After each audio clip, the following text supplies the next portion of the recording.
ഇപ്പോൾ ഒരു സാക്ഷ്യം നമ്മൾ കേട്ട് എനിക്ക് ഭയങ്കര ഇഷ്ടപ്പെട്ടു. എല്ലാ സാക്ഷ്യവും ഞാൻ ശ്രദ്ധിക്കുന്നുണ്ട്. ഒരു സാക്ഷ്യം എന്ന് പറയുന്നത് ആ കുഞ്ഞു പറഞ്ഞത് അവൾക്ക് കോഴ്സിന് പോകാനുള്ള അത്രയും കാശ് വീട്ടിലില്ലായിരുന്നു അല്ലേ? അതെനിക്കിഷ്ടപ്പെട്ടായിരുന്നു. അല്ലാണ്ടങ്ങ് ഇഷ്ടപ്പെട്ടായിരുന്നു ആ സാക്ഷ്യം. കോഴ്സിന് പോകേണ്ടതാണ്, പരീക്ഷയ്ക്ക് IELTSനോ എന്തോ ഒരു നൈപുണ്യ പരീക്ഷയ്ക്കാണ്. കോഴ്സിന് പോകേണ്ടതാണ്, പക്ഷേ വീട്ടിലെ പരുവം കോഴ്സിന് കാശ് കിട്ടാനുള്ള സാധ്യത ഇപ്പോഴുള്ളതല്ല. അപ്പോൾ എന്ത് ചെയ്ത് അവളെന്നാ ചെയ്ത് തണുക്കെ ഇരുന്ന് പ്രാർത്ഥിച്ചു. ഉടമ്പടി ചെയ്തിട്ട് അമ്മയെ ആ കേസിൽ കക്ഷി ചേർത്ത്. ഉടമ്പടി എന്ന് പറയുന്നത് അമ്മയെ കക്ഷി ചേർക്കണ ഒരു പ്രാർത്ഥനയാണ്. നിൻ്റെ കേസിൽ അമ്മയെ കൂടി ടാഗ് ചെയ്തെടുക്കും. ഇപ്പം ഞാനിപ്പോൾ പ്രാർത്ഥിച്ച പ്രാർത്ഥന എന്താ? ടാഗ് പ്രയറാണ്. ഇപ്പോൾ പ്രാർത്ഥിച്ചല്ലേ, നമ്മുടെ പ്രത്യക്ഷീകരണ പ്രാർത്ഥനയല്ലല്ല പ്രാർത്ഥിച്ചത്. എന്നാ പ്രാർത്ഥനയാണ്? ഉടമ്പടി പ്രാർത്ഥന. ഉടമ്പടി സന്ധ്യയ്ക്ക് പച്ചത്തിരി കത്തിച്ച് പ്രാർത്ഥിക്കുന്ന പ്രാർത്ഥനയാണ് ഇപ്പോൾ ഈ പ്രാർത്ഥന എന്നാ? ടാഗ് പ്രയറാണ്. ടാഗ് എന്ന് വെച്ച് കഴിഞ്ഞാൽ കൃപാസനത്തിൽ നടക്കുന്ന പ്രാർത്ഥനയോട് നിൻ്റെ കുടുംബത്തിലെ പ്രാർത്ഥനയെ ഞങ്ങൾ ടാഗ് ചെയ്യും. അതിൻ്റെ ഉദ്ദേശം എന്താ? നിൻ്റെ കുടുംബത്തിലെ വിഷയങ്ങൾ നിനക്ക് തന്നെ പ്രാർത്ഥിച്ചാൽ കൈകാര്യം ചെയ്യാൻ പറ്റണതല്ല. അതിനുള്ള ആധ്യാത്മികമായ ആരോഗ്യമോ സെറ്റപ്പും നിനക്കില്ല. അപ്പം നീ അമ്മ മാതാവിൻ്റെ തിരുസന്നിധിയിൽ ഇവിടെ ഉടമ്പടി ചെയ്യുമ്പോൾ അമ്മ പ്രത്യക്ഷപ്പെട്ട അതേ സ്ഥലത്ത് വെച്ച് നടക്കുന്ന എല്ലാ ആരാധനകളും, ആയിരക്കണക്കിന് മനുഷ്യരുടെ ആരാധനകളാണ് നിൻ്റെ ഒറ്റ വിഷയത്തിന് വേണ്ടി ടാഗ് ചെയ്തിരിക്കുന്നത്. അപ്പോൾ നിൻ്റെ ഒറ്റ പ്രാർത്ഥനയായിട്ട് അത് പോകത്തില്ല. കർത്താവിൻ്റെ തിരുസന്നിധിയിൽ എത്തണത് പതിനായിരക്കണക്കിന് പ്രാർത്ഥനയായിട്ടാണ് കാര്യം പോകുന്നത്. കാരണം ഈ ടാഗ് പ്രയർ എന്ന് പറയുമ്പോൾ ഇപ്പോൾ ദൈവം ആഗ്രഹിക്കുന്നത് എന്താ? ഇപ്പോൾ വ്യക്തിപരമായ പ്രാർത്ഥന. ചില ആൾക്കാർ പറയും മനുഷ്യൻ മൗനമായിട്ടിരുന്ന് പ്രാർത്ഥിക്കുന്നതാണ് നല്ലത്, അല്ല ഇങ്ങനെ ഒച്ചയും ബഹളവും സ്തുതിയും ഉണ്ടാക്കി കൂട്ടമായിട്ട് നിന്ന് പ്രാർത്ഥിക്കുന്നതിനുപരി ശാന്തവും സൗമ്യമായ തപസ്സിനെ പോലെ യമനിയമ ആസനം, പ്രാണായാമ, പ്രത്യാസനം, നിധിധ്യാസന, സമാധി പോലെ ആധ്യാത്മികമായ ശാസ്ത്രവിധി പ്രകാരമുള്ള ഇന്ത്യൻ രീതി അനുസരിച്ചുള്ള ഒരു ഇൻറ്റീരിയർ പ്രെയർ, ആന്തരിക പ്രാർത്ഥനയാണ് എനിക്കിഷ്ടം എന്ന് പലരും എന്നോട് പറഞ്ഞിട്ടുണ്ട്. പക്ഷെ ഒരു പ്രശ്നമുള്ളത്, അത് പറയുന്നതിൽ തെറ്റില്ല, നല്ല കാര്യമാണ്. പക്ഷേ ഈശോ പഠിപ്പിച്ച പ്രാർത്ഥന എന്താ? സ്വർഗസ്ഥനായ ഞങ്ങളുടെ പിതാവേ. എവിടെയെങ്കിലും മൂലക്ക് പോയി ഒറ്റ കുത്തിയിരുന്ന് അങ്ങനെ പ്രാർത്ഥിക്കാൻ പറ്റുമോ? ഇല്ല. ഞങ്ങളുണ്ടാകണം. ഞങ്ങൾ പ്രാർത്ഥിക്കുമ്പോൾ ഒറ്റക്കൊന്നും വന്ന് പ്രാർത്ഥിക്കാൻ പറ്റത്തില്ല. ഞങ്ങൾ പിതാവിൻ്റെ മുമ്പിൽ വരുമ്പോൾ മക്കളെല്ലാവരും ഉണ്ടാകണം. അതാണ് എൻ്റെ പ്രശ്നം. അതാണ് നമ്മുടെ ഈ കൂട്ടപ്രാർത്ഥനയുടെ ഒരു പവറെന്ന് പറയണത്. എന്താ? കർത്താവ് പറഞ്ഞതുപോലെയാണ് പ്രാർത്ഥിക്കേണ്ടത്. സഭയ്ക്ക് ബാധ്യത കർത്താവ് പറഞ്ഞ പോലെ പ്രാർത്ഥിക്കാനേ ഉള്ളൂ.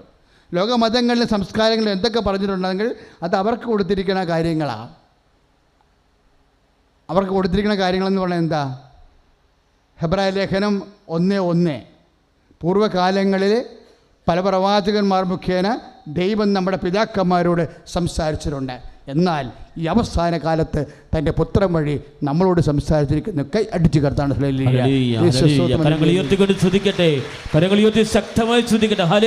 ഹെബ്രായർ 1:1 പൂർവ്വകാലങ്ങളിലെ നമ്മുടെ പിതാക്കന്മാരോട് ദൈവം പല പ്രകാരം സംസാരിച്ചിട്ടുണ്ട്. എന്നാൽ ഈ അവസാന കാലത്ത് തൻ്റെ പുത്രൻ വഴി ദൈവം നമ്മോട് സംസാരിച്ചിരിക്കുന്നു. അപ്പം ദൈവത്തിൻ്റെ പുത്രൻ വഴി ദൈവം നമ്മളോട് എന്ത് സംസാരിച്ചു അതിന് മാത്രം അനുസരിക്കാൻ മാത്രമേ നമുക്ക് ബാധ്യതയുള്ളൂ. മനസ്സിലായില്ലേ? അതുകൊണ്ട് തന്നെയാണ് സമൂഹമായി നമ്മൾ പ്രാർത്ഥിക്കുമ്പോൾ അത് സ്വർണമായി മാറണത്. വ്യക്തിപരമായ പ്രാർത്ഥനയ്ക്ക് സിൽവറിൻ്റെ ഗ്രേഡാണ് ഉള്ളത്. ഇപ്പം ടാഗ് പ്രയറിൽ എന്താ സംഭവിച്ചിരിക്കുന്നത്? നിങ്ങൾ ഉടമ്പടി ചെയ്തു പോകുന്നു, നമ്മളെല്ലാവരും ആ വ്യക്തിക്ക് വേണ്ടി ദൈവതിരുസന്നിധിയിൽ പ്രാർത്ഥിക്കുന്നു. അപ്പോഴേ പ്രാർത്ഥിക്കുമ്പോൾ നമ്മൾ പറയാതെ പറയണ ഒരു കാര്യമുണ്ട്. എന്താണ്? അപ്പാ ആ മകളുടെ കാര്യം അവൾക്ക് ഒറ്റയ്ക്ക് പ്രാർത്ഥിച്ചാൽ, കാര്യം അവരുടെ ഒരു മാനസികാവസ്ഥ, കുടുംബത്തിലെ രോഗങ്ങൾ, അല്ലെങ്കിൽ ബുദ്ധിയുടെ പരിമിതി, ഓർമ്മശക്തിയുടെ കുറവ്, എല്ലാം കൊണ്ടും അവൾക്ക് അവളുടെ അസൈൻമെൻറ്റുകൾ, നൽകപ്പെട്ടിരിക്കുന്ന ആ ഒരു വലിയ ഹോംവർക്ക്, ഗൃഹപാഠം ഒറ്റയ്ക്ക് ചെയ്യാൻ പാടാണ്. ഇപ്പോൾ തന്നെ നമുക്കറിയാം BSc സ്റ്റുഡൻസിനൊക്കെ എന്താ ചെയ്യണത്? ചേട്ടന്മാരും ചേച്ചിമാരും റെക്കോർഡ് എഴുതി കൊടുക്കുകയാണ് ചെയ്യണത്. ഇല്ലേ? അവർക്ക് എഴുതാൻ പറ്റത്തില്ല. അവർക്ക് ഒറ്റ എഴുതാണെങ്കിൽ എഴുതാൻ പോലുള്ള സമയം പിന്നെ പഠിക്കാൻ പറ്റത്തില്ല. അപ്പോൾ എന്നാ ചെയ്യും? ആ ഹോംവർക്കുകൾ നമ്മൾ ഹെൽപ്പ് ചെയ്ത് കൊടുക്കും. അതെല്ലാവർക്കും യൂണിവേഴ്സിറ്റിക്കും അറിയാം, ഇത് ഹെൽപ്പ് കിട്ടിയിട്ടാണ് ഈ ഹോംവർക്കൊക്കെ എഴുതിക്കൊണ്ട് വരണം എന്നുള്ളത്. ഇല്ലേ? ഇതുപോലെ തന്നെയാണ് നിങ്ങളുടെ ഹോംവർക്കുകൾ. നിങ്ങൾക്ക് ഒറ്റയ്ക്ക് ചെയ്യേണ്ട കാര്യങ്ങൾ ചെയ്യാൻ പറ്റാത്തത് കൊണ്ട് നമ്മൾ ഒരുമിച്ച് ചെയ്യുന്ന ഉടമ്പടിയിൽ അതാണ് സംഭവിക്കുന്നത്. അതായത് ഇപ്പോൾ ഈ ഭാരത മീമാംസകളിലെ, ആധ്യാത്മിക മീമാംസകളിലെ 2 ന്യായങ്ങളുണ്ട്. എന്താണ്? മർക്കട ന്യായവും മാർജാര ന്യായവും. ന്യായം എന്ന് പറഞ്ഞാൽ എന്താ? മെത്തേഡ്, രീതിശാസ്ത്രം. ഇപ്പം 2 ആധ്യാത്മിക രീതിശാസ്ത്രങ്ങളുണ്ട്. ഒന്ന് മർക്കട ന്യായം, രണ്ടാമത്തത് മാർജാര ന്യായം. മർക്കടൻ എന്ന് പറഞ്ഞാൽ ആരാ? അറിയത്തില്ലേ? കുരങ്ങിൻ്റെ ന്യായം എന്ന് പറഞ്ഞാൽ എന്താ? ഇപ്പോൾ ഒരു പെട്ടെന്നൊരു അപകട അവസ്ഥ വന്ന് കുരങ്ങ് കുഞ്ഞിനെയും കൊണ്ടിരിക്കുക. അപ്പോഴാണ് വേട്ടക്കാരൻ തോക്ക് ചൂണ്ടണത്. കുരങ്ങ് എന്നാ ചെയ്യും? കുരങ്ങ് കുഞ്ഞിനെ എടുത്ത് മുതുകത്ത് വെക്കും. എന്നിട്ട് ഓരോ മരത്തിൽ നിന്ന് ചാടി വെട്ടക്കാരൻ്റെ കണ്ണിൽ നിന്ന് മറയും, കുഞ്ഞിനെ സംരക്ഷിക്കും. അപ്പോൾ കുഞ്ഞെന്നാ ചെയ്യേണ്ടത്? ചാട്ടത്തിലൊക്കെ തള്ളക്കുരങ്ങിനെ അള്ളിപ്പിടിച്ചുകൊണ്ട് ഇരിക്കണം. അതാണ് ന്യായം, മർക്കട ന്യായം. ഒരു കാഷ്വാലിറ്റിയിൽ നിന്ന് രക്ഷപ്പെടാൻ വേണ്ടി ആ കുഞ്ഞ് തള്ളിപ്പിടിച്ചിരുന്നില്ല എന്നുണ്ടെങ്കിൽ തെറിച്ചു പോകും. അപ്പോൾ റോളെന്താ? കൊച്ചിൻ്റെ കയ്യിലും റോളുണ്ട്, കുഞ്ഞിനും അതിൻ്റെ പങ്കുണ്ട്. കുഞ്ഞ് സൂക്ഷിച്ചില്ല എന്നുണ്ടെങ്കിൽ അടുത്ത കൊമ്പിലോട്ട് ചാടുമ്പോൾ ഈ സാധനം തെറിച്ചു പോകും. അതാണ് മർക്കട ന്യായം. അതെ. ഇനി മാർജാരൻ എന്ന് പറഞ്ഞാൽ എന്നാ? പൂച്ച ഇതുപോലെ ഇഷ്യൂ ഉണ്ടാകുമ്പോൾ എന്തു ചെയ്യും? കൊച്ചിനെ കടിച്ചെടുക്കും. ഇല്ലേ? കൊച്ചിനെ കടിച്ചെടുത്തിട്ടാണ് മച്ചിൻ്റെ മുകളിലോട്ട് കയറണത്. അവിടെ കുഞ്ഞിനൊന്നും ചെയ്യാനില്ല, അല്ലേ? കുഞ്ഞിങ്ങനെ ചോദിച്ചില്ല പോലെ തളർന്ന് കിടക്കുകയുള്ളു. ചാടണത് ഓടണം ആര്? തള്ളപ്പൂച്ചയായിരിക്കും ചാടണത് ഓടണത്. കാര്യം കുഞ്ഞിനവിടെ ഒന്നും ചെയ്യാനില്ല. അതാണ് ഈ ഉടമ്പടി ഫോളോ ചെയ്യണത് മാർജാര ന്യായമാണ്. എന്താ കാര്യം? കുഞ്ഞിനവിടെ ഒന്നും ചെയ്യാനില്ല. ഇപ്പം ആ അമ്മോൾ പറഞ്ഞില്ലേ, 9 കൊല്ലമായിട്ട് പ്രഗ്നൻ്റ് ആകുന്നില്ല. ആ സാക്ഷ്യം കേട്ടില്ലേ നിങ്ങൾ? 9 കൊല്ലമായിട്ട് പ്രഗ്നൻ്റ് ആകുന്നില്ല. അപ്പോൾ ഇനി എന്താ? ശാസ്ത്രത്തിന് അവിടെ ഒന്നും ചെയ്യാനില്ല. ഇനി ശാസ്ത്രത്തിന് ചെയ്യാനുണ്ടെങ്കിൽ തന്നെ അത് ചിലപ്പോൾ ലക്ഷങ്ങളും കോടികളും മുടക്കുള്ള ചികിത്സയായിരിക്കും. അതിന് ആ കുടുംബത്തിന് ആവതില്ല, അവിടെ റോളില്ല ആ കുടുംബത്തിന്. ഈ ന്യായം മാറണത് എപ്പോഴാണ്? വിഷയം വ്യക്തിയേക്കാൾ വളരുമ്പോഴാണ്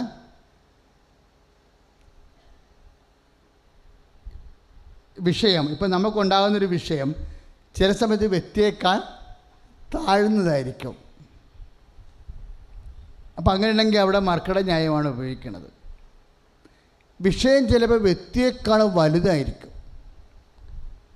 വിഷയം വ്യക്തിയേക്കാൾ വലുതാണെങ്കിൽ സ്വാഭാവികം അവിടെ എന്താണ്? അവിടെ നമ്മൾക്ക് വലിയ റോളില്ല. അവിടെ എന്താണ്? ദൈവം തന്നെയാണ് നേരിട്ട് ചെയ്യേണ്ടത്. ഉടമ്പടി ഫോളോ ചെയ്യണത് അതാണ്. ഇത് ഉടമ്പടിയുടെ ഒരു കണ്ടുപിടുത്തമല്ല ശരിക്കും. പഴയ കാലങ്ങൾ, അതെല്ലാം മോസസ് പറയണത്, ജെറിക്കോ പട്ടണം നിങ്ങൾക്ക് പൊടിക്കാൻ പറ്റത്തില്ല. കാരണം എന്താ? അത് രാക്ഷസന്മാരാണ് അവിടെ ഉള്ളത്, നിങ്ങളെക്കാൾ യുദ്ധ നൈപുണ്യം ഉള്ളതാണ്. അതുകൊണ്ട് നിങ്ങൾ കർത്താവ് നിങ്ങൾക്ക് വേണ്ടി യുദ്ധം ചെയ്യും, നിങ്ങൾ മൗനമായിരുന്നാൽ മതി. അപ്പം ചില ആൾക്കാരെ ഇപ്പം ഇന്നത്തെ സാക്ഷ്യങ്ങൾ കേൾക്കുമ്പോൾ ഈ പ്രാർത്ഥനയുടെ കുറേ മനുഷ്യർ ഇന്ന് സാക്ഷ്യം പറഞ്ഞായിരുന്നു. അവരെ ഇവിടുന്ന് തന്നിട്ടുള്ള സമയത്തും അല്ലാത്ത സമയത്തും പ്രാർത്ഥനയോടെ തന്നെ ഇങ്ങനെ രാവും പകലും വ്യാപരിക്കണം. ഈ പ്രാർത്ഥനയോടെ തന്നെ വ്യാപരിക്കുമ്പോൾ എന്താണ് നമ്മൾ പറയാതെ പറയണമെന്നറിയാവോ? എന്താണ് പറയണത്? കുറേ വചനങ്ങളുണ്ട്. പ്രാർത്ഥനയിൽ തന്നെ വ്യാപരിക്കുമ്പോൾ നമ്മൾ ദൈവത്തോട് പറയാതെ പറയുന്ന, നമ്മുടെ ശരീരഭാഷയെന്ന് ദൈവം വായിച്ചെടുക്കണ കുറച്ച് വചനങ്ങളുണ്ട്. പ്രാർത്ഥനയിൽ തന്നെ വ്യാപരിക്കുമ്പോൾ നമ്മുടെ ശരീരഭാഷയെന്ന് ദൈവം വായിച്ചെടുക്കണ കുറേ വചനങ്ങളുണ്ട്. എന്താണ് വചനങ്ങൾ? ഞങ്ങൾ ആരുടെ പക്കലേക്ക് പോകും? നിത്യജീവൻ്റെ വചനങ്ങൾ അങ്ങയുടെ പക്കലാണല്ലോ. അപ്പോൾ കർത്താവിൻ്റെ മുമ്പിൽ തന്നെ ഉണ്ടാവും. ഇത് തന്നെയാണ് മറ്റൊരു അതാണ് 6:69 യോഹന്നാനിൽ നമ്മൾ വായിക്കും. അതുതന്നെയാണ് നടപടി പുസ്തകം 4:12 നമ്മൾ വായിക്കുന്ന, മറ്റൊരുവൻ രക്ഷയില്ല, ആകാശത്തിനും ഭൂമിക്കും മധ്യേ രക്ഷ നൽകാൻ ഒരേ ഒരു നാമമേ നൽകപ്പെട്ടിട്ടുള്ളൂ. അതിനെക്കുറിച്ച് എനിക്ക് വിശ്വാസമുണ്ട്, എനിക്ക് പ്രത്യാശയുണ്ട്, എനിക്ക് ബോധ്യമുണ്ട്. അതുകൊണ്ട് ഞാൻ കർത്താവിൻ്റെ അടുത്ത് നിന്ന് പോകത്തില്ല. കർത്താവിൻ്റെ കൺമുമ്പിൽ തന്നെ നിൽക്കും. അതിന് ശരണമെന്ന പുണ്യമെന്ന് പറയും. പ്രാർത്ഥനയിൽ തന്നെ വ്യാപരിക്കുമ്പോൾ നമുക്കുണ്ടാകുന്ന എന്താണ്? ശരണമെന്ന പുണ്യമാണ്. ശ്രുതികടെ ഹല്ലേലൂയ, ഹല്ലേലൂയ, ഹല്ലേലൂയ, ഹല്ലേലൂയ. കരങ്ങൾ ഉയർത്തിക്കൊണ്ട് സ്തുതിക്കട്ടെ. ഹല്ലേലൂയ. കർത്താവായ ദൈവമേ, ജീവിതത്തിന്റെ ഏത് പ്രതികൂല സാഹചര്യങ്ങളിലും അങ്ങിൽ ശരണപ്പെട്ടുകൊണ്ട് ജീവിക്കാൻ മറ്റൊരുത്തൽ രക്ഷയില്ല. രക്ഷ യേശു ക്രിസ്തുവിൽ മാത്രമാണെന്ന വിശ്വാസത്തോടെ ദൈവസ്നേഹത്തോടുകൂടി അങ്ങയുടെ പാദത്തിങ്കിലേക്ക് അണയാൻ, ഞങ്ങളെ തന്നെ സമർപ്പിക്കാൻ, വിശുദ്ധി കൈവരിക്കാൻ, പ്രത്യാശ കൈവരിയാതിരിക്കാൻ കരുത്ത് പകരണമേ. ഹല്ലേലൂയ. ഈ ശരണമെന്ന പുണ്യം എന്ന് പറയുമ്പോഴേ, ഇപ്പം ഇൻ കേസ് എന്തെങ്കിലും ഇപ്പം നിങ്ങൾ ഇപ്പോൾ 18 പ്രാവശ്യം IELTS എഴുതി തോറ്റു, ആ PSN ടെസ്റ്റ് കണ്ടല്ലേ? 18 പ്രാവശ്യം PSN ടെസ്റ്റ് എഴുതിയിട്ട് തോറ്റ ഒരു മകൻ, അപ്പനാണ് ഉടമ്പടി ചെയ്തിരിക്കണത്. അപ്പോൾ മകനും അപ്പനും കൂടി വരുമ്പോഴേ അച്ഛൻ എന്നാ ചോദിക്കണത്? നിങ്ങൾക്ക് എന്നാ വേണമെന്ന്. അതായത് ചില വ്യക്തികളെ കാണുമ്പോൾ കർത്താവ് സംസാരിക്കണതാണത്. അപ്പോൾ 2 കാര്യങ്ങളുണ്ട്. ഒന്ന് ജോലിയുണ്ട്, രണ്ടാമത്തത് ടെസ്റ്റ് പാസ്സാകണം. അപ്പം അപ്പൻ ആ കാര്യത്തിൽ ക്ലാരിറ്റി ഉണ്ട്. കാര്യം നമ്മളെപ്പോഴും ദൈവതിരുസന്നിധി ചോദിക്കുമ്പോൾ ക്ലാരിറ്റി ഉണ്ടാകണം. ക്ലാരിറ്റി എന്ന് പറയുന്നത് എന്താണ്? വ്യക്തത. നമുക്ക് തന്നെ കൺഫ്യൂഷൻ ആണെങ്കിലേ പ്രാർത്ഥനയ്ക്ക് ഉത്തരം താമസിക്കും. അപ്പം എൻ്റെ മക്കൾ എപ്പോഴും സ്ഥലമാണോ വിൽക്കേണ്ടത്, വീടാണോ വിൽക്കേണ്ടത്, വീട് വിറ്റിട്ട് സ്ഥലം വിറ്റിട്ട് മകളെ കെട്ടിക്കണം, സ്ഥലം വിറ്റിട്ട് മകന് വിസയ്ക്ക് ജോലിക്ക് പൈസ കൊടുക്കണം, എന്താണ് കൺഫ്യൂഷൻ? അപ്പോഴാദ്യം തന്നെ ക്ലാരിറ്റി ഉണ്ടാകാൻ വേണ്ടി വ്യക്തത ഉണ്ടാകാൻ വേണ്ടി പ്രാർത്ഥിക്കണം. നമ്മൾക്കും ഈ ധ്യാനം എല്ലായിടത്തും കേട്ടുകൊണ്ടിരിക്കുന്നവർക്കും വേണ്ടി പ്രാർത്ഥിക്കാം. കർത്താവായ ദൈവമേ, ഞങ്ങളുടെ ജീവിത വിഷയത്തിന്റെ മേൽ ദൈവിക ഇടപെടലുണ്ടാവാൻ വ്യക്തത ഉണ്ടാകാൻ വേണ്ടി ഞങ്ങൾ സ്തുതിക്കുന്നു. കരങ്ങൾ ഉയർത്തിക്കൊണ്ട് സ്തുതിക്കട്ടെ. ഈ ശുശ്രൂഷ ഇപ്പോൾ ലൈവായി കണ്ട് പ്രാർത്ഥിക്കുന്ന എല്ലാ മക്കളെയും നിയോഗങ്ങളുടെ മേൽ വ്യക്തതയുണ്ടാകാൻ, ദൈവത്തിന്റെ വെളിപ്പെടുത്തലുണ്ടാകാൻ, ദൈവിക ഇടപെടലുണ്ടാകാൻ പ്രാർത്ഥിക്കുന്ന കർത്താവേ, നിയോഗങ്ങളോട്ട് സമർപ്പിക്കട്ടെ, കുടുംബത്തെ സമർപ്പിക്കട്ടെ, ജീവിത പങ്കാളി സമർപ്പിക്കട്ടെ, മക്കളെ സമർപ്പിക്കട്ടെ, രോഗദുരിതങ്ങൾ സമർപ്പിക്കട്ടെ, കടഭാരങ്ങൾ സമർപ്പിക്കട്ടെ, സാമ്പത്തിക ഞെരുക്കങ്ങൾ സമർപ്പിക്കട്ടെ, സന്താനരഹിത അവസ്ഥകൾ സമർപ്പിക്കട്ടെ. Hallelujah, hallelujah. പരമദിവ്യകാരുണ്യത്തിന് ആരാധനയും സ്തുതിയും പുകഴ്ചയും ഉണ്ടായിരിക്കും. അപ്പോൾ 18 പ്രാവശ്യം PSN ടെസ്റ്റ് തോക്കുമ്പോൾ നിങ്ങൾക്കറിയാമല്ലോ, മനുഷ്യൻ്റെ കലിബറെല്ലാം ഡാമേജ് ആവും. കാര്യം എന്താ? പണ്ട് ഒരു മോൾ ഇവിടെ ഒരു സാക്ഷ്യം പറഞ്ഞായിരുന്നു, സൂപ്പർ സാക്ഷ്യമാണ്. PSN ടെസ്റ്റ് നമ്മൾ റെസ്പോണ്ട് ചെയ്യണത് സിസ്റ്റത്തോടാണ്. സിസ്റ്റമാണ് അതിൻ്റെ റെക്കോർഡ് ചെയ്ത് വെച്ചിരിക്കുന്നത്. അപ്പോൾ നമ്മുടെ ഫോണറ്റിക്സ്, ഉച്ചാരണ രീതികൾ, ആക്സൻസ്. അപ്പോൾ IELTS പോലെ ടെസ്റ്റാണ്, പക്ഷേ ഹൈ പ്രൊഫഷനാണ്, സിസ്റ്റമാണ്. അപ്പോൾ കമ്പ്യൂട്ടറിൻ്റെ സ്വഭാവം അറിയാമല്ലോ, ഏറ്റവും ക്വാളിറ്റിയുള്ള ആൾക്കാർ അതിൻ്റെ അകത്ത് ടോക്ക് ചെയ്തിരിക്കുകയാണ്. ചിലപ്പോൾ ഹൈ ബ്രിട്ടീഷ് ഇംഗ്ലീഷിലായിരിക്കും ചിലപ്പോൾ. അപ്പോൾ നമ്മൾ സംസാരിക്കുമ്പോൾ നമ്മുടെ ആക്സൻറ്റും ഫോണറ്റിക്സും തമ്മിൽ സിസ്റ്റം ഉടനെ നെഗറ്റീവ് റെസ്പോണ്ട് ചെയ്യും. അപ്പോൾ നമ്മൾ ഔട്ടാവും. അതാണ് ആ PSC ടെസ്റ്റിൻ്റെ കുഴപ്പം.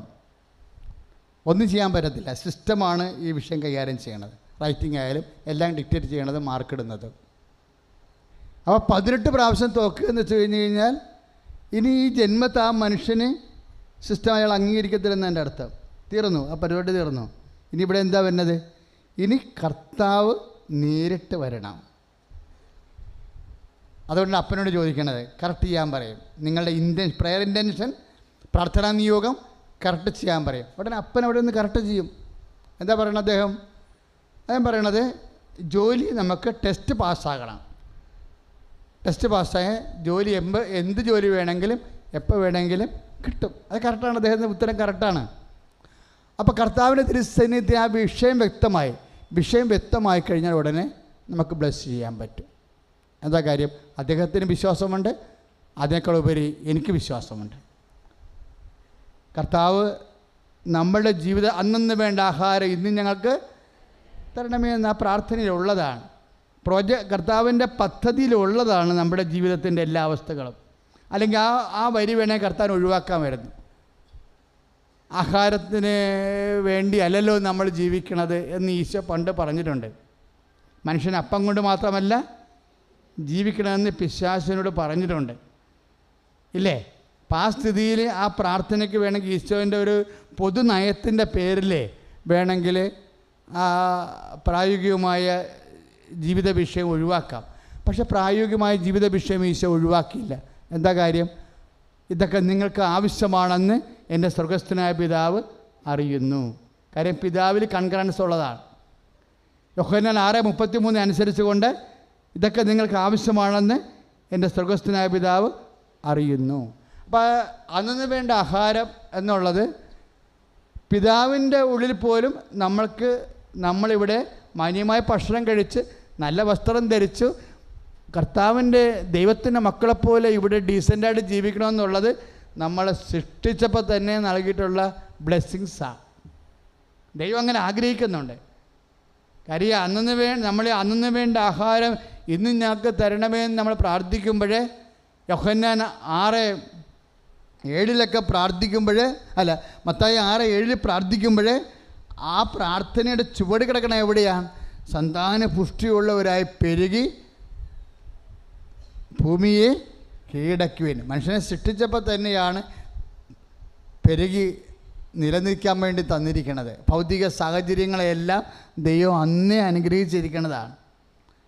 പാപം കയറി പ്രളയം വന്നപ്പോഴാണ് ഇതെല്ലാം മുടിഞ്ഞ് തെച്ച് കഴുകി പോയപ്പോഴാണ് നോഹിനോട് ദൈവം ആ പാപം വന്ന് പ്രളയം കയറി ദൈവം സൃഷ്ടിച്ചതും അനുഗ്രഹിച്ചതും എല്ലാം മുടിഞ്ഞ് ചീഞ്ഞ് അഴുകി തീർന്ന് കഴിഞ്ഞപ്പോഴാണ് ഇതിനെ റീസ്റ്റേറ്റ് ചെയ്യാൻ വേണ്ടിയാണ് ദൈവം ഉടമ്പടി കൊണ്ടുവരണത്. ഉടമ്പടി ചില്ലറ പ്രാർത്ഥനയൊന്നും ഇല്ല. നോഹിൻ്റെ മുമ്പിൽ കാണുമ്പോൾ എന്താണ്? ഒരു പ്രളയവും ആ പ്രളയത്തിനുള്ളിൽ ചത്ത് ചീഞ്ഞു പോയ ജീവികളും ദുർഗന്ധവും എല്ലാം വമിക്കണ സമയത്താണ് ദൈവം ഉടമ്പടി ചെയ്യണത്. എന്തിനാ? ഇനി ഉടമ്പടിയിലൂടെ മനുഷ്യൻ്റെ വിശ്വസ്തത അറിയാതെ ചോദിക്കാതെ ഏകപക്ഷികമായാണ് ദൈവം ആദ്യം സന്താന പുഷ്ടിയുള്ളവരായി പെരുകാൻ പറഞ്ഞത്, ഭൂമിയെ കീഴടക്കാൻ പറഞ്ഞത്, ഭൗതിക അനുഗ്രഹത്തിൻ്റെ ആശംസ കൊടുത്തത്. പക്ഷേ മനുഷ്യൻ ദൈവത്തിൻ്റെ വചനത്തിൻ്റെ സത്യാവസ്ഥയും ആത്മാർത്ഥതയും അംഗീകരിക്കാതെ അവൻ്റെ വഴിക്ക് പോയപ്പോഴാണ് ദൈവത്തിൻ്റെ അനുഗ്രഹം നഷ്ടമായി പ്രളയം ക്ഷണിച്ചു വരുത്തിയത്. ഈ ക്ഷണിച്ചു വരുത്തിയ പ്രളയത്തിൻ്റെ മുമ്പിൽ ബലിയാടായി ഈ പ്രപഞ്ചം നിൽക്കുമ്പോൾ ചീഞ്ഞഴുകിപ്പോയ ലോകത്തിനെ തിരിച്ചു കൊണ്ടുവരാൻ ആണ് ദൈവം ഉടമ്പടി ചെയ്യണത്. എങ്ങനെയാണ്? പണ്ട് ആദത്തിനോട് ഉടമ്പടി ചെയ്യേണ്ടതായിരുന്നു. ചെയ്തിരുന്നെങ്കിൽ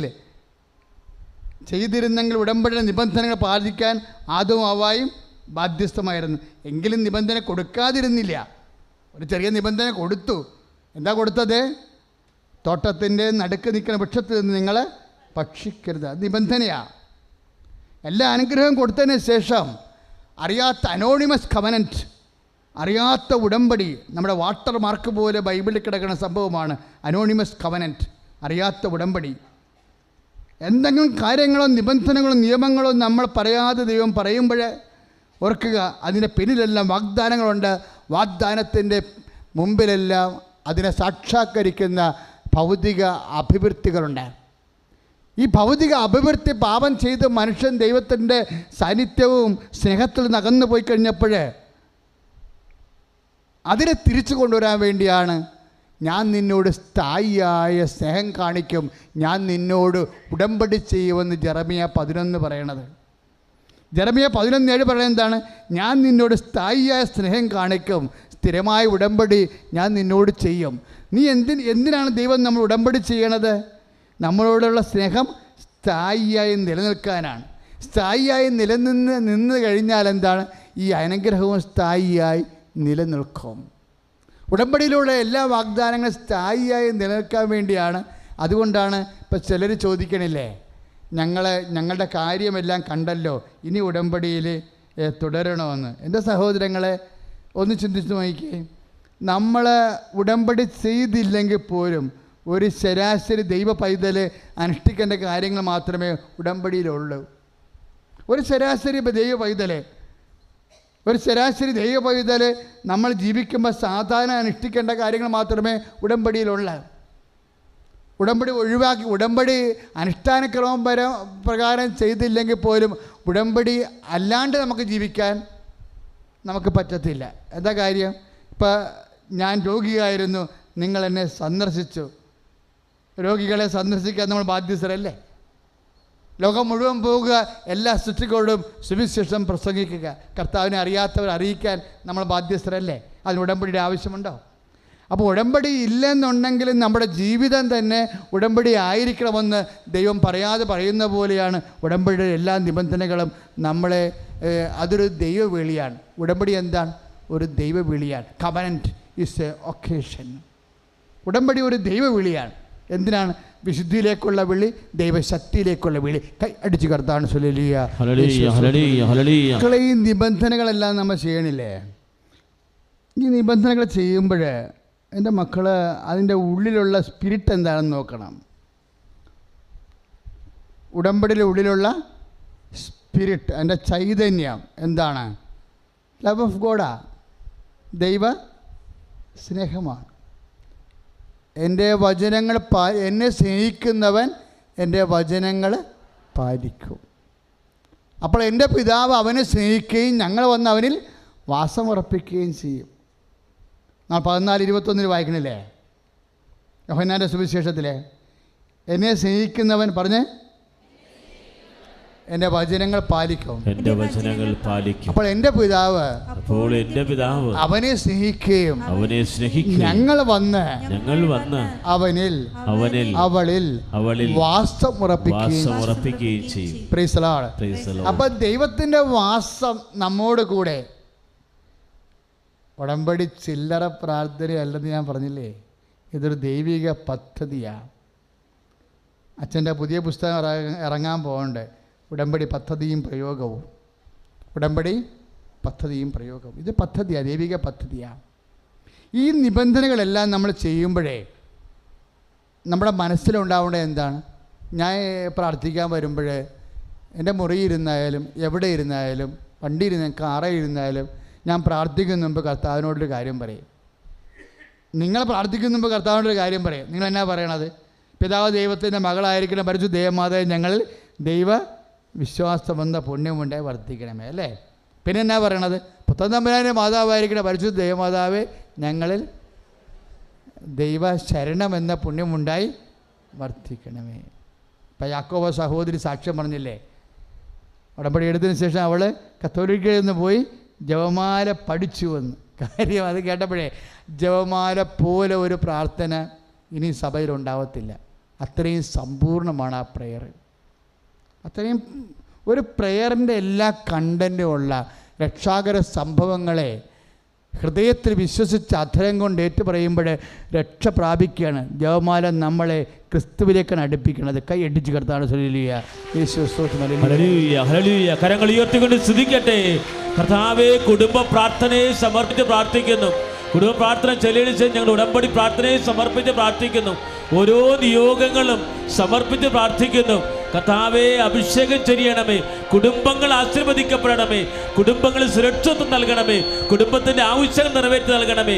കർത്താവിന്റെ ശക്തി വെളിപ്പെടുത്തണമേ. ഹല്ലേലൂയ, ഹല്ലേലൂയ, ഹല്ലേലൂയ. പുകഴ്ചയും ഉണ്ടായിരിക്കട്ടെ. സ്തുതിക്കട്ടെ. ഹല്ലേലൂയ, ഹല്ലേലൂയ, ഹല്ലേലൂയ, ഹല്ലേലൂയ, ഹല്ലേലൂയ, ഹല്ലേലൂയ, ഹല്ലേലൂയ, ഹല്ലേലൂയ. കരങ്ങൾ ഉയർത്തിക്കൊണ്ട് സ്തുതിക്കട്ടെ. കർത്താവേ, ശക്തി നിറയണമേ എന്ന് പ്രാർത്ഥിക്കുന്നു.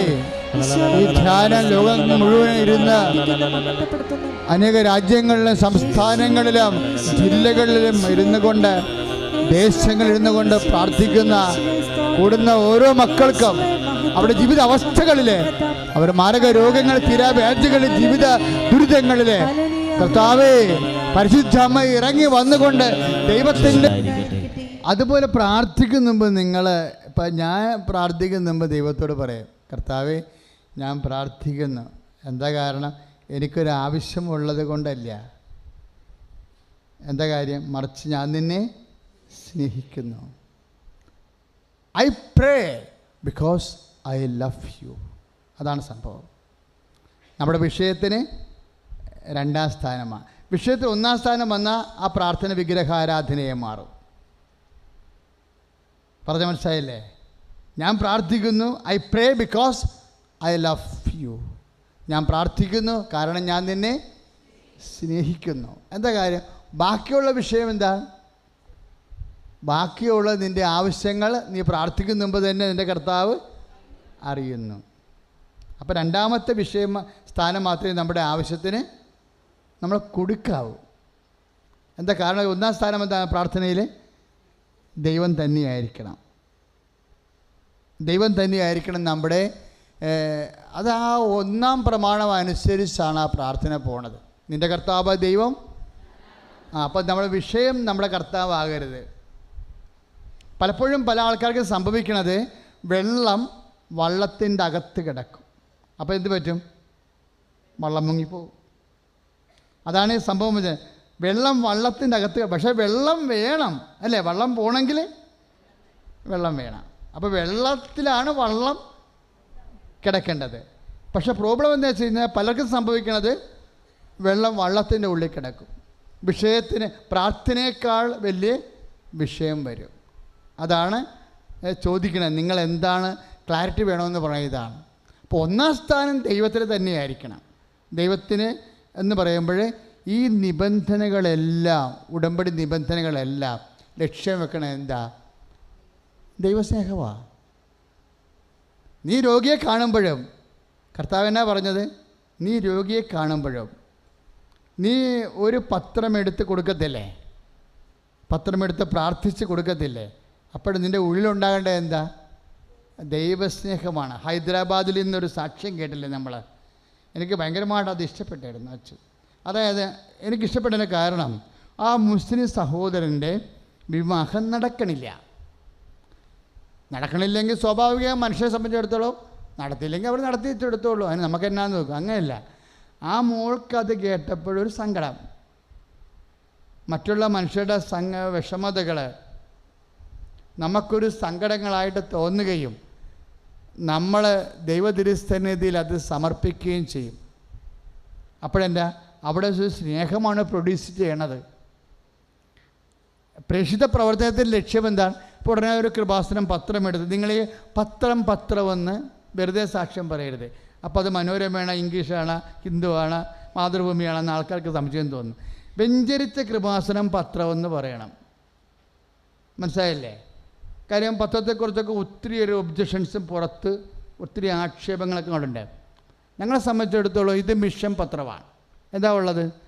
കർത്താവിനെ അറിയാത്തവർ അറിയിക്കുക, അറിഞ്ഞവരെ ആഴപ്പെടുത്തുക. അല്ല പത്രം വയറെ വെക്കാനോ തലയെ വെക്കാനോ ഒന്നും ഞങ്ങൾ നിങ്ങളോട് പറഞ്ഞിട്ടില്ല. സഭയുടെ പോളിസിയല്ല അത്. സഭയുടെ പോളിസിയല്ല. പക്ഷേ സഭയുടെ രീതി എന്താണ്? എല്ലാം വെഞ്ചരിക്കും. എന്താ കാര്യം? എല്ലാം ദൈവത്തിന് സമർപ്പിക്കുക. അത് 10 വെഞ്ചരിച്ചിട്ടുണ്ട്, ഒന്നല്ല 12 പ്രാവശ്യം. 12 കാര്യം ദിനങ്ങളിലേക്ക് പോകുന്നതല്ലേ ഇത്. ഇപ്പോൾ ആ മുസ്ലിം സഹോദരൻ്റെ ബാഗിൽ നിങ്ങൾ പെണ്ണ് കാണാൻ പോകുമ്പോൾ ബാഗിൽ ഈ പത്രം ഇരിക്കട്ടെ എന്ന് പറഞ്ഞപ്പോഴേ അവർക്കതിൽ വലിയ വിശ്വാസമൊന്നും തോന്നിയില്ലെന്നും ആ സഹോദരി പറഞ്ഞു ഇല്ലേ.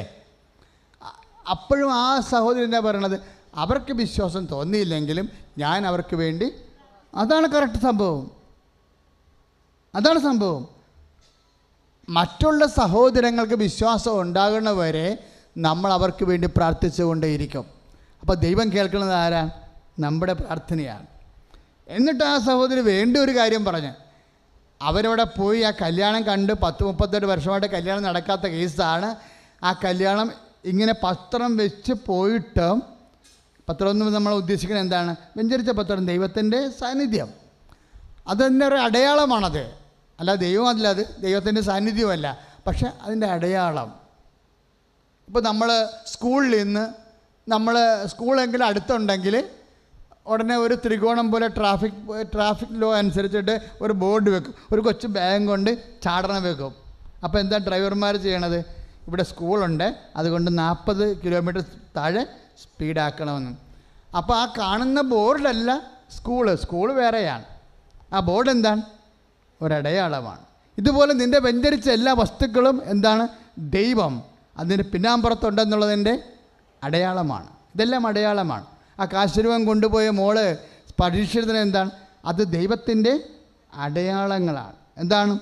അത് ഹൃദയത്തിൽ ദൈവത്തെ വിശ്വസിച്ചിട്ട് അധരം കൊണ്ട് ഏറ്റുപറഞ്ഞിട്ട് പൗരോഹിത്യ വിധിപ്രകാരം കർത്താവ് നമുക്ക് നൽകിയിട്ടുള്ള വിശ്വാസ പാരമ്പര്യപ്രകാരം അത് വെഞ്ചരിച്ചിരിക്കുന്നത് ഇക്കാലങ്ങളിൽ കഷ്ടപ്പെടുന്ന ദൈവജനത്തിന് ദൈവത്തിൻ്റെ സാന്നിധ്യവും സൗഖ്യവും അനുഭവിക്കാനുള്ള ദൈവിക സ്വർഗീയ സംവിധാനമാണ്. കൈ അടിച്ച് കർത്താവ് കരങ്ങൾ ഉയർത്തിക്കൊണ്ട് സ്തുതിക്കട്ടെ. ഹല്ലേലൂയ. കരങ്ങൾ ഉയർത്തിക്കൊണ്ട് സ്തുതിക്കട്ടെ. ഹല്ലേലൂയ, ഹല്ലേലൂയ, ഹല്ലേലൂയ, ഹല്ലേലൂയ. കരങ്ങൾ ഉയർത്തി ശക്തമായി സ്തുതിക്കട്ടെ. ഹല്ലേലൂയ. കർത്താവേ, ഞങ്ങളുടെ വിശ്വാസം വർദ്ധിപ്പിക്കണമേ. കർത്താവേ, ഞങ്ങൾ ദൈവശരണം വർദ്ധിപ്പിക്കണമേ. ദൈവസ്നേഹം നിറയ്ക്കണമേ. ഹല്ലേലൂയ. ഇപ്പം നമ്മൾ കേട്ടുകൊണ്ടിരിക്കണ എന്നാ, ഇപ്പോഴാ മോള് വിവാഹം ഒത്തുവരാത്ത മുസ്ലിം സഹോദരൻ്റെ കാര്യത്തിന് വേണ്ടി പത്രം ബാഗിൽ വെച്ച് കൊടുത്ത് ദൈവത്തിൻ്റെ സാന്നിധ്യത്തിൻ്റെ അടയാളവുമായി അവരെ പ്രാർത്ഥിച്ച് പറഞ്ഞു വിടുകയാണ്. എന്നിട്ടും ആ കല്യാണം ഒത്തില്ല അല്ലേ. പക്ഷെ അവൾ എന്നാ ചെയ്ത്? തിരിച്ചിവിടെ വന്നു. അതാണ് ശരണമെന്ന പുണ്യമെന്ന്. ആദ്യം വിശ്വാസമാണ്. വിശ്വാസം പരാജയപ്പെട്ടു. വിശ്വാസം പരാജയപ്പെടുമ്പോൾ എന്നാ പറഞ്ഞാൽ അടുത്ത ഇൻസ്ട്രുമെൻ്റ് ഉപയോഗിക്കും നമ്മൾ. എന്താണ്? ശരണം. അവൾ തിരിച്ചിവിടെ വന്ന് പ്രാർത്ഥന കൂടെ, എന്നിട്ട് വീണ്ടും ആ കല്യാണത്തിന് വേണ്ടി പ്രാർത്ഥിക്കുകയാണ്. അവർ പ്രാർത്ഥിച്ചുകൊണ്ടിരിക്കുന്ന സമയത്ത് ആ കല്യാണക്കാർ തിരിച്ച് വിളിക്കും. കാര്യം ദൈവത്തിൻ്റെ വാക്കിൻ്റെ പ്രത്യേകത, നമ്മൾ ദൈവത്തിൻ്റെ ദൈവം സത്യസന്ധനായത് കാരണം ജാതി മതഭേദമെന്നെ ആര് വിളിച്ചപേക്ഷിച്ചാലും സത്യത്തെ വിട്ടു നിൽക്കാൻ ദൈവത്തിന് പറ്റത്തില്ല. അതുകൊണ്ട് അതിന് ഉത്തരം നൽകും. അപ്പം അച്ഛൻ ആദ്യം പറഞ്ഞ എന്താ? യോഹന്നാൻ 14. ഈ എല്ലാ ഉടമ്പടി നിബന്ധനകളുടെയും ലക്ഷ്യം എന്താണ്? ദൈവ സ്നേഹമാണ്. അപ്പോൾ ഉടമ്പടി നിബന്ധനകൾ പാലിക്കുമ്പോഴേ എൻ്റെ മക്കൾ മനസ്സിലാക്കണം എന്താണ്? ഞാൻ ദൈവത്തെ സ്നേഹിക്കുന്നു എന്നുള്ളത്.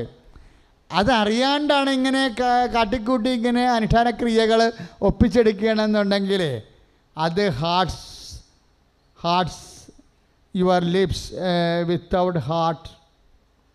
TS ലീഡിൻ്റെ ഒരു പോയട്രിയാണ് ഇപ്പോൾ എൻ്റെ വായി വന്നത്.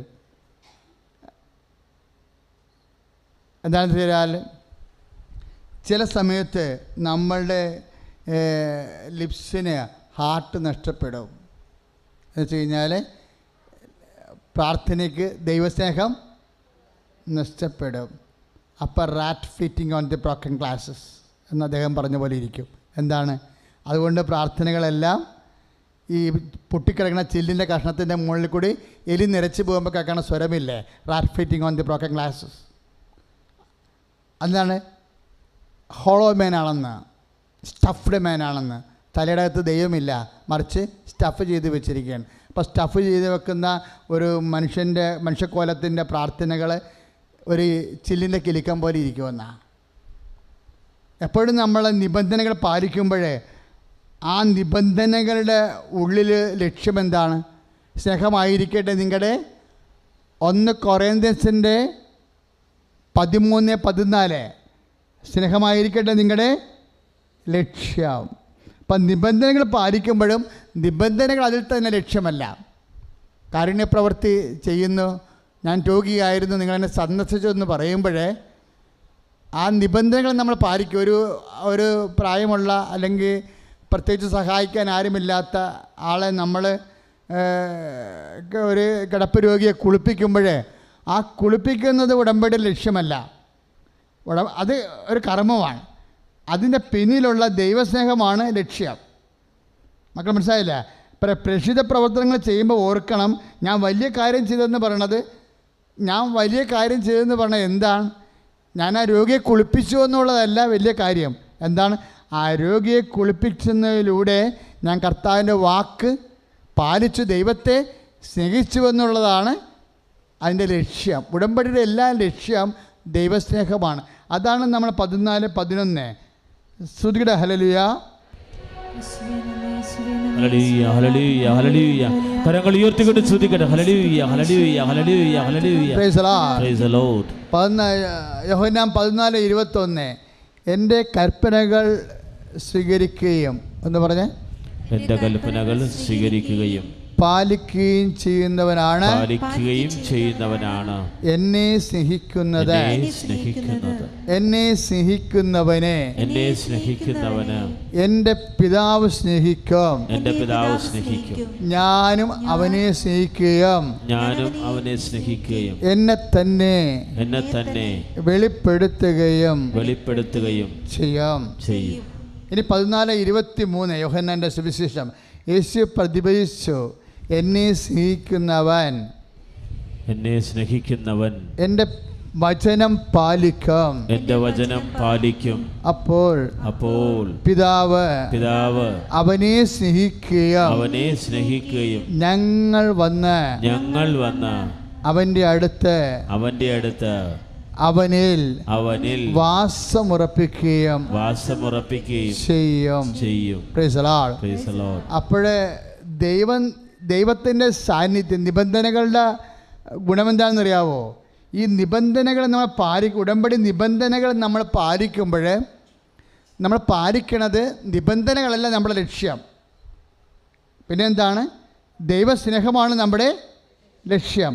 അപ്പോൾ ദൈവത്തിൻ്റെ സ്നേഹത്താൽ ദൈവത്തിൻ്റെ വചനങ്ങൾ ആണ് നിബന്ധനകൾ. അത് പാലിക്കുമ്പോൾ എന്താ സംഭവിക്കണത്?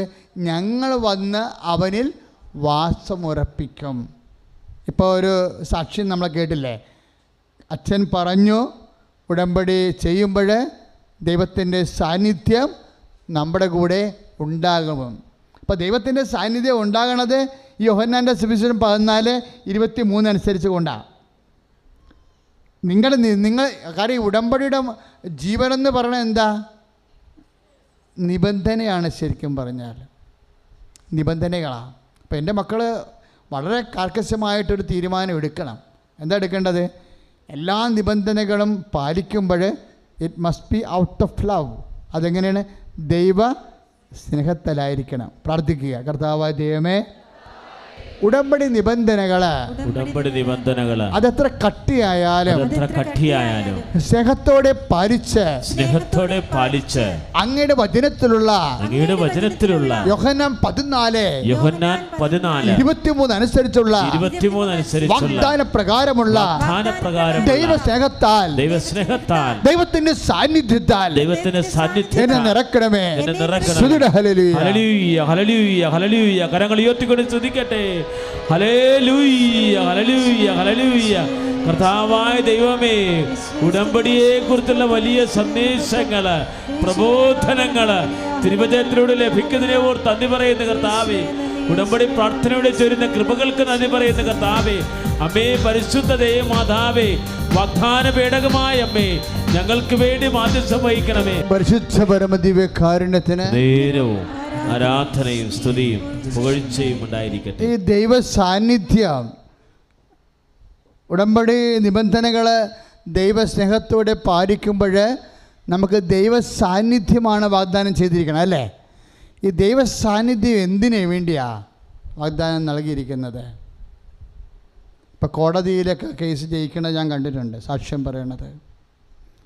നമ്മുടെ വക്കീൽ നമ്മുടെ ഭാഗം വാദിച്ച് തോക്കണ കണ്ടിട്ടുണ്ട്. നമ്മളെ ഏൽപ്പിച്ചിരിക്കുന്ന വക്കീൽ നമ്മുടെ ഭാഗം വാദിച്ചിട്ട് ഏക്കാതെ വരികയും പ്രതിഭാരം വക്കീൽ അടിച്ച് കസരയ്ക്ക് കയറുകയും കയറണം കണ്ടിട്ടുണ്ട്. അപ്പോൾ കണ്ണീരോടെ ഉടമ്പടി ചെയ്ത ആൾക്കാർ കോടതി വാദിക്കുക ജപമാല ചൊല്ലിക്കൊണ്ട് നിൽക്കുന്നത് എന്നെ വിളിച്ചിട്ടുണ്ട്. ആ സമയത്ത് അച്ഛാ വക്കീൽ തൂക്കെന്ന് വെച്ചാൽ അവിടെ വക്കീൽ സിമിട്ടനാണ്, അടിച്ച് കത്തിച്ച് കയറുകയാണ്, വാദിപ്രതിയായി പോണ ലക്ഷണമാണ്. അപ്പോൾ ഞാൻ പറയും ജപമാല അല്ല അച്ഛാ, ജപമാല എൻ്റെ കയ്യിലുണ്ട്. ഞാൻ എന്താ കാര്യം? അമ്മ അഡ്വക്കേറ്റാണ്.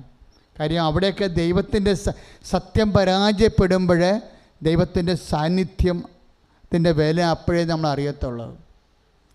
ഏതെങ്കിലും സമയത്ത് കഴിഞ്ഞ ദിവസങ്ങളിൽ ഒരു സാക്ഷി ഇവിടെ ഉണ്ടായിരുന്നു. എന്താ പറയുന്നത്? ന്യായമായ കാര്യമാണ്, ഒരു വഴിയുടെ വിഷയമാണ്.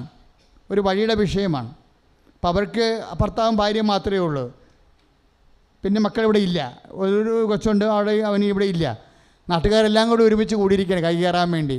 അവരുടെ വീട് പഞ്ചായത്ത് റോഡിന് വേണ്ടി മെമ്പർ ഉൾപ്പെടെയുള്ളവർ കൈ കയറാൻ വേണ്ടി കൂടിയിരിക്കുക. അപ്പോൾ അവരെന്നാ ചെയ്യണത്? അവർ ഉടമ്പടി ചെയ്ത് വീട്ടിൽ ചെന്ന് ന്യൂട്രലായിട്ട് വന്ന് ഉടമ്പടി ചെയ്തിട്ട് വീട്ടിൽ പോയി ഇരിക്കുകയാണ് പ്രാർത്ഥിച്ചുകൊണ്ട്. അപ്പോൾ ഭർത്താവ് പറഞ്ഞു നാട്ടുകാരെല്ലാം കൂടി വരണമല്ല. അവർ കൈകയറി നമ്മുടെ 10 മീറ്ററോളം വഴി പോകും, നമ്മുടെ വെയിലിംഗ് കൊണ്ട് പോകും. അങ്ങനെയുള്ള ഒരു സ്ഥിതിയാണ്. നമുക്ക് ഈ ജനങ്ങളുടെ സമ്മർദ്ദം കാരണം നമുക്ക് പിടിച്ചു നിൽക്കാൻ പറ്റത്തില്ല എന്ന് പറയും. കാര്യം ജനങ്ങൾ ഒറ്റക്കെട്ടായില്ലേ, പിടിച്ചിരിക്കാൻ പറ്റത്തില്ല. അപ്പോൾ ആ സഹോദരി പറയുന്ന സംഭവമുണ്ട്, നിങ്ങളവിടെ നിൽക്ക്, ഞാനൊരു കാര്യം ചെയ്തിട്ടുണ്ടെന്ന്. അയ്യോ, അതൊക്കെയാണ് ജനത്തിൻ്റെ വിശ്വാസം. നിങ്ങളവിടെ നിൽക്ക്, ഞാനൊരു കാര്യം ചെയ്തിട്ടുണ്ട്. എന്താ അവർ ഉദ്ദേശിക്കുന്നത്? ഞാൻ ഉടമ്പടി ചെയ്തിട്ടുണ്ടെന്നാണ്. ആ വിഷയം വെറും ഒരടി വീതിയിൽ സംഭവം തീരും. അതാരാണ് ചെയ്യണത്? കർത്താവിൻ്റെ സാന്നിധ്യം ഇറങ്ങി വന്ന് നീതി നിറവേറ്റുകയാണ്. പക്ഷേ ആ ചേച്ചിയെപ്പോലെയുള്ള ഒരു സ്ഥിരത വേണം ശരിക്കും, പമ്മരുത്. ആ ഒരു ബോധ്യം വേണം ശരിക്കും. നമ്മൾ ഉടമ്പടി എല്ലാം പഠിക്കണത് എങ്ങനെയാണ്? ഉടമ്പടി ചെയ്തവരുടെ സാക്ഷ്യങ്ങളിൽ നിന്നാണ് പഠിക്കണത്. എനിക്ക് ഇടയ്ക്ക് ഞാൻ എപ്പോഴും വചനങ്ങൾ തന്നെയാണ് കേൾക്കണത്, എങ്കിലും ഇടയ്ക്ക് ഈ ആനിമൽ പ്ലാനറ്റ് കാണും. ഇടയ്ക്ക് വല്ലപ്പോഴേ കാണത്തുള്ളൂ, സമയമില്ലാത്തത് കൊണ്ടാണ്. കാണാൻ ഇഷ്ടമില്ലാഞ്ഞിട്ടൊന്നുമല്ല, കാണാറുള്ളത് കൊള്ളാത്തത് കൊണ്ടുമല്ല, സമയമില്ലാത്തത് കൊണ്ടാണ്. ഞാൻ എൻ്റെ ഇടവകയിൽ പോയിരുന്നാലും മൊത്തം വചനം പഠിക്കുകയും എഴുതുകയും തന്നെയായിരിക്കും. അതാണ് നിങ്ങളൊക്കെ ഞാൻ അവിടുന്ന് വായിച്ചു കാണുന്നത്. കാര്യം ഭയങ്കര പ്രഷ്യസ് ടൈമാണ്. ഒത്തിരി കഷ്ടപ്പെട്ട് ആ പള്ളി എടുത്തിരിക്കുകയാണ് നമ്മൾ. കാരണം അവിടെ യാതൊരു വരുമാനവും ഇല്ലാത്ത ഇടവക്കാർ വളരെ 10-29 വീട്ടുകാർ 2-3 ദേശങ്ങളിൽ താമസിക്കുക. എന്നിട്ടും അവിടെ പോയിരിക്കുന്നത് സമയം ഉണ്ടാക്കാൻ വേണ്ടി മാത്രം പോയിരിക്കുന്നതാണ്. അതുകൊണ്ട് 9 മണിയാകുമ്പോൾ എല്ലാം ക്യാൻസൽ ചെയ്ത് കളയും. അപ്പോൾ ഇരുന്നെന്താ എഴുതുകയാണ് ചെയ്യണത് ആ സമയത്തെല്ലാം. ആ സമയത്ത് ചില സമയത്ത് ഇങ്ങനെ ഇഷ്ടമായിട്ട് യൂട്യൂബിൽ ആനിമൽ പ്ലാനറ്റ് നോക്കും. അപ്പോൾ ഞാനൊരു കാഴ്ച ഇടക്കുകയുണ്ട്, ആന കുഞ്ഞിനെയും കൊണ്ടുപോകണത്. ആനിമൽ പ്ലാനറ്റിലുള്ള എന്താണ്? മൃഗങ്ങളും പക്ഷികളും അല്ലേ. അപ്പോൾ ആന കുഞ്ഞിനെയും കൊണ്ടുപോകണം. ആന പെറ്റ് വീണ കുഞ്ഞിനെ ആന എങ്ങനെ കൊണ്ടുപോകുന്നു? ഇപ്പം അതായത് കുഞ്ഞാന മുല കുടിക്കണ ആനയാണ്. പക്ഷെ ആന എങ്ങനെയാണ് കൊണ്ടുപോകണത്? അതിനെ ചുറ്റോട് ചുറ്റും ആനക്കൂട്ടം പോകുമ്പോൾ ആന കുഞ്ഞിനെ പുറകിൽ നിർത്തത്തില്ല, മുമ്പിലും നിർത്തത്തില്ല, സൈഡിലും നിർത്തത്തില്ല. ആനക്കൂട്ടത്തിൻ്റെ നടുക്കാണ് നിർത്തണം ഇതിനെ. ആനകളെല്ലാം ഒരുമിച്ചല്ലേ പോണത്. 10, 12, 20 ആന ഒരുമിച്ച് പോകുമ്പോൾ അപ്പം പെറ്റ ആനകളെ ഇവർ കൂടെ കൊണ്ടുപോകില്ല. അതിനെ മുല പിടിപ്പിച്ച് കൊടുക്കുന്ന പ്രായം ചിലപ്പോൾ 1 മാസമൊക്കെ പ്രായമുള്ള ആനക്കുഞ്ഞുങ്ങളാണ്. അതുങ്ങളെ എവിടെ നിർത്തും? പുറകിലും നിർത്തത്തില്ല, മുമ്പിലും നിർത്തത്തില്ല, സൈഡിലും നിർത്തത്തില്ല. എവിടെ നിർത്തും? നടുക്ക് നിർത്തും. ഇവരുടെ കാലിൻ്റെ അടിയിലായിരിക്കും ആന. വലിയ ആനകളുടെ ചുറ്റോട് ചുറ്റുമുള്ള നടുക്കായിരിക്കും ഈ ആനയെ ആനക്കുഞ്ഞിനെ നിർത്തുന്നത്. ബാക്കി ആനകളെല്ലാം ഇങ്ങനെ കവർ ചെയ്തുകൊണ്ടിരിക്കും. കവർ ചെയ്താണ് ഇതിങ്ങനെ പോണത്. ഞാൻ തന്നെ ഓർക്കും ഇപ്പോൾ ചവിട്ടിക്കൊല്ലുമെന്ന്. ചവിട്ടിക്കൊല്ലത്തില്ല. കാര്യം ഈ കുറേ ആന ഒരുമിച്ച് പോകുകയല്ലേ, അതിൻ്റെ ഉള്ളിലല്ലേ ഈ കാലിൻ്റെ ഇടക്കല്ലേ ഈ ആന നിൽക്കണത്, കുഞ്ഞാന നിൽക്കണത്. പക്ഷെ ഒരു ചെവിട് പോലും ഒരിക്കലും ഞാൻ കണ്ടിട്ടില്ല. നിങ്ങൾ നോക്കിയാൽ മനസ്സിലാവും. ഇത് കാണുമ്പോൾ എൻ്റെ മനസ്സിൽ ഓർക്കുവേ, നമുക്ക് ചുറ്റും കർത്താവിൻ്റെ ഒരു വചനം ഓർക്കും. ഉടനെ എന്ത് കണ്ടാലും വചനം ഓർക്കണം മക്കളെ. എന്താണ്? നമുക്ക് ചുറ്റും സാക്ഷികളുടെ ഒരു സമൂഹമുള്ളത് കൊണ്ട് നമ്മുടെ ക്ലേശങ്ങളും ഭാരങ്ങളും നമുക്ക് നീക്കിക്കളയാമെന്ന്. Praise the lord. ഹല്ലേലൂയ. ആ കുഞ്ഞാനയുടെ ചുറ്റും തള്ളയാനകളുടെ ഒരു വലയമാണ് ശരിക്കും, അല്ലേ? ഈ സാക്ഷ്യങ്ങൾ കേൾക്കുമ്പോൾ നിങ്ങൾ അത് മനസ്സിലാക്കണം. നമുക്ക് ചുറ്റും ഹെബ്രായർ 12:1 തിരുവചനം. ഹെബ്രായർ 12:1 പറഞ്ഞ് നമുക്ക് ചുറ്റും സാക്ഷികളുടെ ഒരു സമൂഹമുള്ളത് കൊണ്ട് നമ്മുടെ ക്ലേശങ്ങളും ഭാരങ്ങളും നമുക്ക് നീക്കിക്കളയാം. അതുകൊണ്ടാണ് ഞാൻ മക്കളോട് പറയണത്, ഉടമ്പടിക്ക് നിങ്ങൾ സാക്ഷ്യങ്ങളെല്ലാം പരിശോധിക്കണമെന്ന്. കാര്യം സത്യസന്ധമായ സാക്ഷ്യങ്ങൾ, ഫാബ്രിക്കേറ്റഡ് ആയിട്ടുള്ള ഒരു സാക്ഷ്യവും കൃപാസന ആൾക്കാരെ കേൾക്കത്തില്ല. എല്ലാം ജീവിക്കുന്ന മനുഷ്യരെ ജീവിതമായിട്ട് മല്ലടിക്കുമ്പോൾ ഉണ്ടാകുന്ന വേർപ്പിൻ്റെ മണമാണ്, പ്രാർത്ഥനയുടെ ധൂപമണമാണ് കൃപാസനത്തിൻ്റെ സാക്ഷ്യങ്ങൾക്കെല്ലാം. ഇപ്പം ചില സമയത്തൊക്കെ കൃപാസനത്തെക്കുറിച്ച് അറിയാത്തവർ പുറത്ത് കേൾക്കണ അനുസരിച്ചൊക്കെ എന്തെങ്കിലുമൊക്കെ വാർത്തകളൊക്കെ വരുന്നത് നിങ്ങൾ സോഷ്യൽ മീഡിയയിൽ കേൾക്കുന്നുണ്ട്. ഞങ്ങളാരും ഇത് പതറത്തില്ല. ഞങ്ങൾ എന്നാ ചെയ്യണമെന്നറിയാമോ? ഞങ്ങളെന്താ പറയണത്? ഈ വാർത്തകൾ ഉണ്ടാക്കുന്ന വ്യാജ വാർത്തകൾ ഉണ്ടാക്കുന്നവർക്ക് നല്ല ബുദ്ധി കൊടുക്കാനൊന്നും പ്രാർത്ഥിക്കത്തില്ല. അവരവരുടെ വഴികളുമായിട്ട് മുന്നോട്ട് പോകും. നമുക്കൊരു പ്രശ്നമില്ല. യൂദാസിനോട് ഈശോ എന്നാ പറഞ്ഞത്? അപ്പം മുക്കി കൊടുത്തിട്ട് പറഞ്ഞ്, നീ ചെയ്യാനുള്ളത് വേഗം ചെയ്യുക, മനുഷ്യപുത്രൻ അവൻ എഴുതപ്പെട്ടിരിക്കുന്ന പോലെ കടന്നു പോകുമെന്ന്. അതാണ് സംഭവം.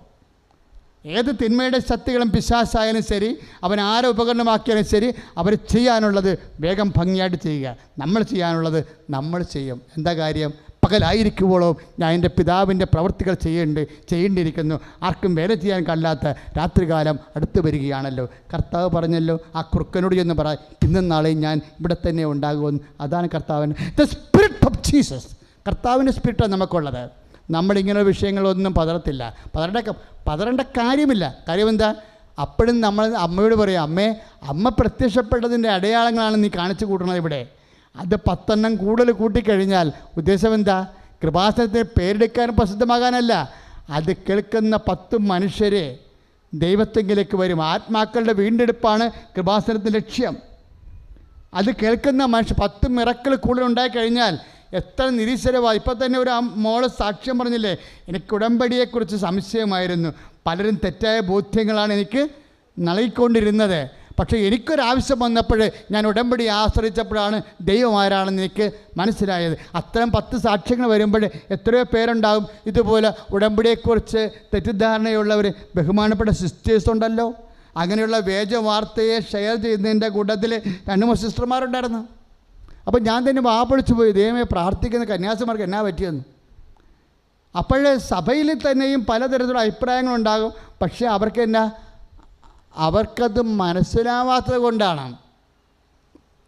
ചില കാര്യങ്ങൾ പിന്നീടേ മനസ്സിലാവത്തുള്ളൂ. എല്ലാം എപ്പോഴും എല്ലാവർക്കും അപ്പോഴപ്പം മനസ്സിലാകണമെന്ന് ഒരു നിർബന്ധവുമില്ലെന്ന് നമ്മളോട് ആരാണ് പറഞ്ഞത്? ഈശോയാണ് പറഞ്ഞത്. പത്രോസ് കാല് വലിച്ചപ്പോൾ പത്രോസ് പറഞ്ഞു, പത്രോസേ ഞാൻ കഴുകുകയാണ്, നീ കാല് വലിച്ചു, പക്ഷേ ഞാനീ ചെയ്തത് എന്താണെന്ന് നിനക്കിപ്പം മനസ്സിലാവത്തില്ല. യോഹന്നാൻ 13:7 പിന്നീട് മനസ്സിലാവും. അഭിഷിക്തർക്കായാലും സമർപ്പിതർക്കായാൽ പോലും ദൈവം ചെയ്യുന്ന ചില കാര്യങ്ങൾ ചിലപ്പോൾ കുറച്ച് കാലം കഴിഞ്ഞേ മനസ്സിലാവത്തുള്ളൂ. ദൈവം നമ്മോട് ചെയ്തത് എന്താണ്? കാലത്തിന് മുമ്പേ നമ്മോട് സംസാരിച്ചു എന്നതാണ്. അമ്മമാതാവ് സമയഘടികാരമായി തിരുനെഞ്ചിൽ സമയഘടികാരം ചേർത്ത് പ്രത്യക്ഷപ്പെട്ടിട്ട് ഉണ്ടാകാൻ പോകുന്ന പ്രാർത്ഥിക്കണമെന്ന് പറഞ്ഞപ്പോഴേ മനുഷ്യൻ്റെ ജീവിതത്തിലുള്ള ഒരു വ്യക്തിപരമായ ജീവിതത്തിലുണ്ടാകുന്ന ഓരോ ദുരന്തങ്ങൾക്കും പ്രാർത്ഥിക്കുമ്പോൾ അമ്മ മധ്യസ്ഥം വഹിച്ചുകൊണ്ട് നിന്നെ സഹായിക്കുമെന്ന് പറഞ്ഞത് കാലത്തിന് മുമ്പേ ഉള്ള ഒരു പ്രത്യക്ഷപ്പെടലാണ്.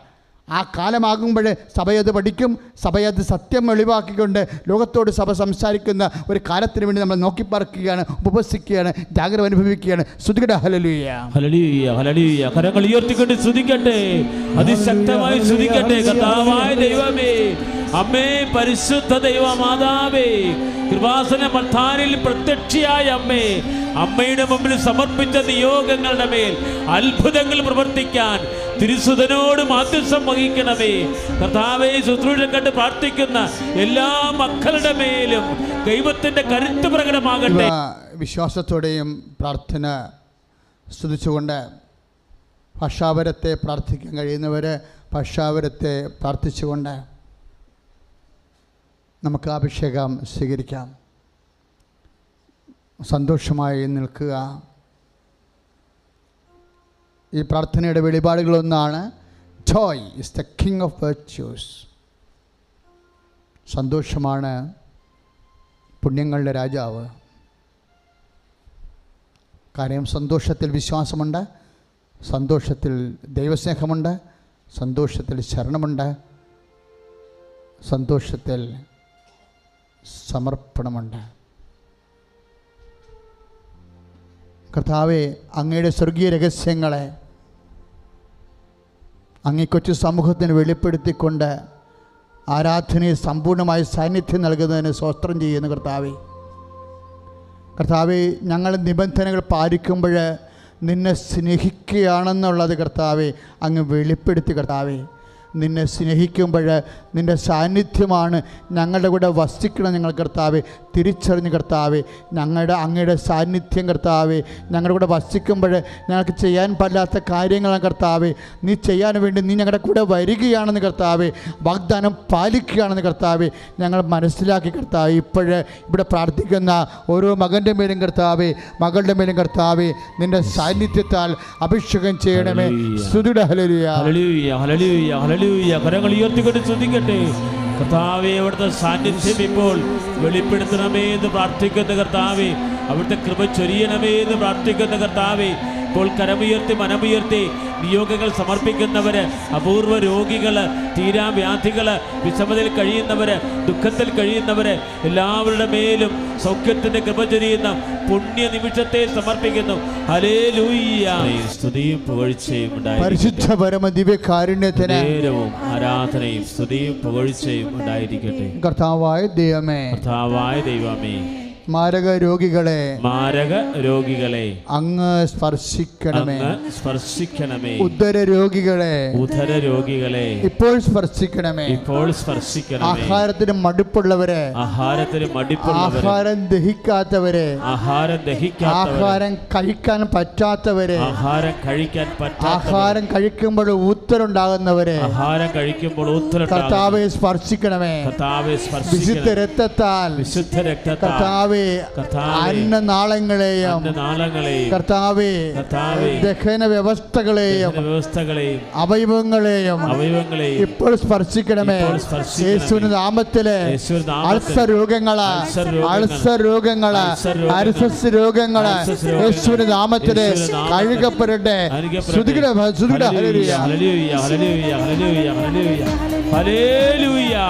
കരങ്ങൾ ഉയർത്തിക്കൊണ്ട് സ്തുതിക്കട്ടെ. കർത്താവേ, അൾസർ രോഗങ്ങള്, കർത്താവേ വൈറസ് സംബന്ധമായ രോഗങ്ങള്, ഗ്യാസ് സംബന്ധമായ രോഗങ്ങള്, ജീവിതത്തിൽ അട്ടുന്ന എല്ലാ ദുരിതങ്ങള് ഇപ്പോൾ സമർപ്പിച്ച് പ്രാർത്ഥിക്കുന്നു. അനുഗ്രഹം ചൊരിയുന്ന പുണ്യ നിമിഷത്തില്, കൃപ വർഷിക്കുന്ന നിമിഷത്തില് സൗഖ്യപ്പെടുത്തുന്നവർ നന്ദി പറയുന്നു.